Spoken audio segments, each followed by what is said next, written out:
गर्भवती रानी दीवार के सहारे खड़ी प्रसव पीड़ा से कराह रही थी। जब उसकी पीड़ा असहनीय हो गई तो वो वहीं दीवार को पकड़कर बैठ गई और जोर जोर से चिल्लाने लगी, लेकिन उस बेचारी को देखने या सुनने वाला वहाँ कोई भी नहीं था। दूसरी तरफ क्रूर निर्दयी बड़ी रानी और दूसरी रानियों ने अपनी विश्वास पात्र दाई को बहुत सारे धन का लालच देते हुए कहा, तुम जाओ और छोटी रानी के कमरे के बाहर जाकर खड़ी हो जाओ और ध्यान रखना वहाँ कोई और न आने पाए। दाई धन के लालच में रानी राजलक्ष्मी के कमरे के बाहर खड़ी हो गई। उसे छोटी रानी की चीखें बिल्कुल साफ सुनाई दे रही थीं, पर धन के लालच और बड़ी रानियों के डर से वो बस दूर खड़ी रानी को देखती रही। दर्द के मारे असहाय छोटी रानी का एक एक पल सदियों के बराबर बीत रहा था। कुछ ही देर में उस ऊपर वाले की कृपा से उसने एक एक करके 7 बच्चों को जन्म दिया, जिनमें 6 लड़कियां और 1 लड़का था। अत्यधिक पीड़ा के कारण रानी राजलक्ष्मी बच्चों को जन्म देते ही बेहोश हो गई। दूर से सारा माजरा देख रही चंडाल दाई ने तुरंत बड़ी रानी सहित अन्य रानियों को बुलाया और नवजात बच्चों को उन्हें दिखाया।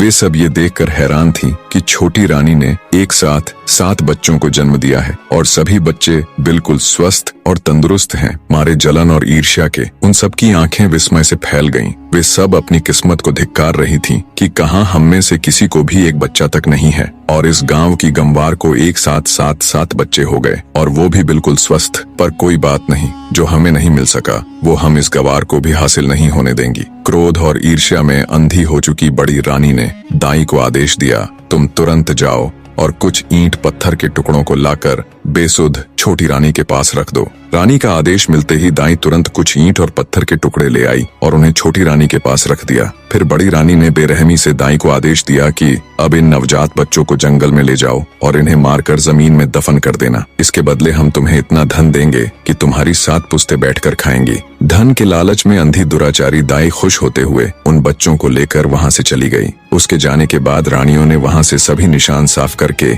ईंट पत्थरों को छोटी रानी के पास रख दिया और सभी अपने कमरे में चली गई।